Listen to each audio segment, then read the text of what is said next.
সবচেয়ে কঠিন সেটা হলো এই এটা সামরিক শাসনের চেয়ে তো বড় কঠিন অবস্থা হবে। সেটা হলো যে শুল্ক হার যদি আহ, এই একেবারে ইভেন 15%ও হয়, বাংলা জিজ্ঞাসা করে বা না করে, যেমন বিমানের কোনো প্রস্তাব না নিয়ে আপনি বিমানের ঘাড়ে 25টা প্লেন ইয়ে করে দিলেন। দেখেন, আহ, বিমান ঠিক করবে যে বিমান কোন রুটে যেতে পারলে লাভ হবে, কোন রুটে বলছে রপ্তানিতে একটা বিপর্যয় আসার সম্ভাবনা আছে, আমাদের ইন্ডাস্ট্রি সেক্টরে একটা বিপর্যয় আসার সম্ভাবনা আছে, শ্রমিকদের মানবিক বিপর্যয় হওয়ার সম্ভাবনা আছে, কতগুলি বিপর্যয়ের সামনে তার সঙ্গে আছে হলো রাষ্ট্রীয় কোষাগার থেকে যখন আপনি বিলিয়ন বিলিয়ন ডলার অযথা খরচ করতে, মানে এটা আপনার করার দরকার ছিল না, যখন করতে হবে তখন আপনার রাষ্ট্রের অর্থনৈতিক কাঠামো কোন পর্যায়ে যাবে সেটা বলার অপেক্ষা রাখে না। এটা যে কতটা বিপর্যয় ঘটেছে, 3 তারিখে এনসিপি এবং ছাত্রদল মুখোমুখি হয়েছে ইয়ের জন্য, কি বলে, আহ শহীদ মিনারে সমাবেশ করার জন্য। জুলাই যে জঙ্গি যোদ্ধারা আছে তাদের জন্য উনি কিছু সুযোগ সুবিধার ঘোষণা দিতে পারেন। 5 তারিখে যেহেতু একটা বর্ষপূর্তি, সেদিন আইদার খুব উৎসব মুখর পরিবেশে বাংলাদেশে জুলাই বিজয়ের উদযাপন হতে পারে, আরেকটা হতে পারে মারামারি হতে পারে। বক্তিয়ার মোল্লা লিখছেন বর্তমানে যে দেশে যা করতেছে আগামী 10 দিনে সম্পর্কে আপনার বিশ্লেষণ, এখন কিভাবে বলবেন, ঘটলে পরে আমরা বিশ্লেষণ করবো না, নাকি? একটা একটা কথা তো বলতে পারেন, যেটা হলো বাংলাদেশের উপরে শুল্কের খড়গ আসতেছে, সেটা কম খড়ক না বেশি খড়ক সেটার জন্য অপেক্ষা করা যেতে পারে। এই 10 দিনের মধ্যেই ঘটনাটা, তো 10 দিন না, তো আর 4-5 দিনের মধ্যেই হবে, এইটা বলা যেতে পারে। আরেকটা, আর কি বলা যেত, আর বলা যেতে পারে যে 3 তারিখে আমি যেটা দেখতেছি, 3 তারিখে এনসিপি এবং ছাত্রদল মুখোমুখি হয়েছে ইয়ের জন্য, কি বলে, আহ শহীদ মিনারে সমাবেশ করার জন্য। সেটা নিয়ে কি হয় এটা দেখার ব্যাপার আছে এই কয়েকদিনের মধ্যে। আর কি, আর কি আর আছে হলে জুলাই সনদে কবে ওনারা দাসখত সাইন করবেন, কত তারিখে করবেন, সেটার উপরে কবে প্রকাশিত হবে সেটার উপরে। আরেকটা হতে পারে যে আহ উম, প্রধান উপদেষ্টা জাতির উদ্দেশ্যে ভাষণ দিবেন একটা, সেই ভাষণে উনি যদি কোনো কিছু বলেন, নতুন কিছু বলেন, তাহলে এটা ভালো কিছু যদি বলেন, নির্বাচনের তারিখ টারিখ দেন, এমন কিছু হতে পারে। নাও দিতে পারেন, তবে উনি জাতির উদ্দেশ্যে বক্তৃতা দিয়ে উনি জুলাই যোদ্ধাদের প্রতি সম্মান জানাবেন।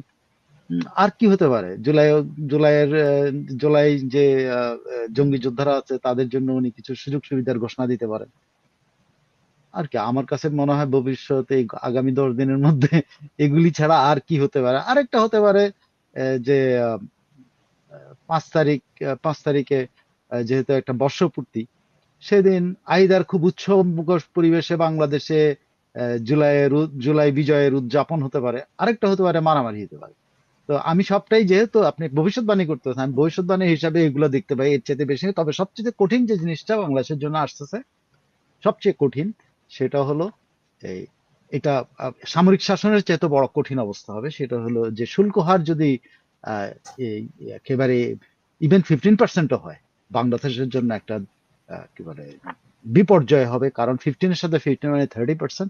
এই 30%-এর মধ্যে ধরেন 15% নিয়ে আগে সমঝোতা আছে, বাকি 15% নিয়ে যে আমদানি করাটা যদি কোনো দায় দায়িত্ব না নেয়, আমাদের ব্যবসায়ীদের উপরে যদি এটা চাপিয়ে দেওয়ার চেষ্টা করে আমেরিকান বায়াররা, তাহলে এই শিল্পে বিপর্যয় ঘটার একটা ইয়ে। এবং আরেকটা হলো, যদি শুল্কে এত বড় বিপর্যয় ঘটে শুল্ক দিয়ে, আরেকটা ঘটনা ঘটবে, সেটা হলো যে আমেরিকার কাছ থেকে যে এই যে মানে জিজ্ঞাসা করে বা না করে, যেমন বিমানের কোনো প্রস্তাব না নিয়ে আপনি বিমানের ঘাড়ে 25টা প্লেন ইয়ে করে দিলেন। দেখেন, আহ, বিমান ঠিক করবে যে বিমান কোন রুটে যেতে পারলে লাভ হবে, কোন রুটে যেতে পারলে কোথায় এক্সপান্ড করবে, কোথায় কি করবে, ইন্টারন্যাশনালি যোগাযোগ করবে, কোন এয়ারপোর্টের সাথে কার্গো যোগাযোগ করবে, এটা হলো বিমান করবে। সেটা না, এখন বাণিজ্য সচিব নিজেই বলতেছেন আমরা সাইন করে ফেলছি, অথচ এগুলো সাইন করার কথা বিমানের। অথচ বিমান জানেই না, বিমান জানেই না যে তার বহরে আরো 25টা বিমান অ্যাড হইতেছে, তারা জানে না এই 25টা বিমান দিয়ে কি করবে।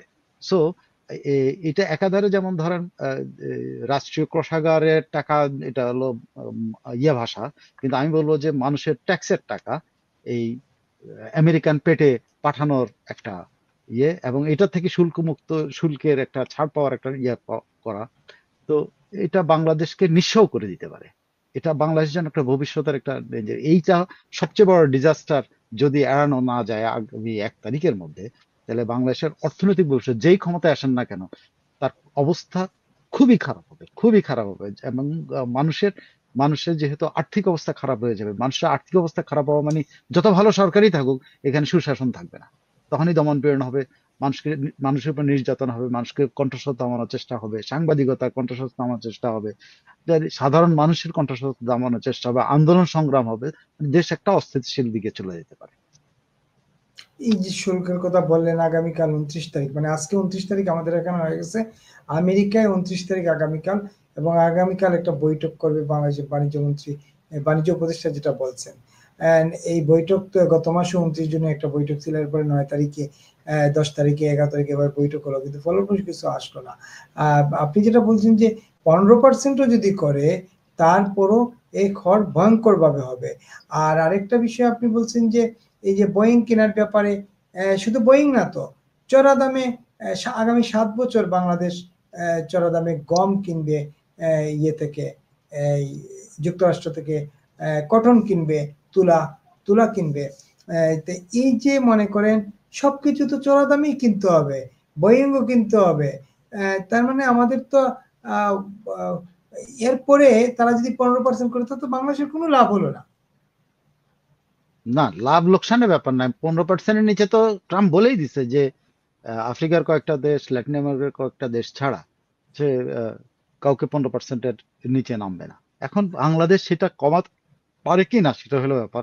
ইভেন এখন যেটা আছে 35%, সেখান থেকে কতটুকু কমাতে পারে এটাও একটা বড় প্রশ্ন। কিন্তু আপনার সবচেয়ে বড় ব্যাপার হলো, প্রথমত হলো ব্যবসায় একটা বিপর্যয় আসার সম্ভাবনা আছে, মানে রপ্তানিতে একটা বিপর্যয়, ব্যবসার কথা বলছে, রপ্তানিতে একটা বিপর্যয় আসার সম্ভাবনা আছে, আমাদের ইন্ডাস্ট্রি সেক্টরে একটা বিপর্যয় আসার সম্ভাবনা আছে, শ্রমিকদের মানবিক বিপর্যয় হওয়ার সম্ভাবনা আছে, কতগুলি বিপর্যয়ের সামনে তার সঙ্গে আছে হলো রাষ্ট্রীয় কোষাগার থেকে যখন আপনি বিলিয়ন বিলিয়ন ডলার অযথা খরচ করতে, মানে এটা আপনার করার দরকার ছিল না, যখন করতে হবে তখন আপনার রাষ্ট্রের অর্থনৈতিক কাঠামো কোন পর্যায়ে যাবে সেটা বলার অপেক্ষা রাখে না, এটা যে কতটা বিপর্যয়কর হবে যেই ক্ষমতায় আসুক। বিএনপি যদি স্বপ্নেও, এখন তো স্বপ্ন দেখতেছে যদি এই শুল্ক আসে, বিএনপি পিছু টান দেয় কিনা ক্ষমতা যাওয়ার ব্যাপারে, এটা নিয়ে আমার একটা যে এই দেশ তো চালানো যাবে না। কারণ এর কিভাবে সম্ভব, কে এই টাকা যোগান দিবে, কার থেকে এনে টাকা দিবে, ওয়ার্ল্ড ব্যাংক কি এই টাকা দিবে, আইএমএফ কি এই টাকা দিবে, দেবে না তো। একেবারে বাজে অবস্থা বাংলাদেশের সামনে, কঠিন এক সংকটময় মুহূর্তের মধ্যে আমরা আজ সামনে কঠিন দিন অপেক্ষা করছে। নিশ্চয়ই আমরা এই জায়গা থেকে কেটে উঠবো। বাংলাদেশ তো সবকিছুই এই যে কি বলে, এই নন ডিসক্লোজার এগ্রিমেন্টের মাধ্যমে, এনডিএ এর মাধ্যমে তো কোনো কিছু প্রকাশ না করার সিদ্ধান্ত নিচ্ছে। সেক্ষেত্রে কিছু হচ্ছে কি না হচ্ছে তা তো আমরা কিছুই জানি না।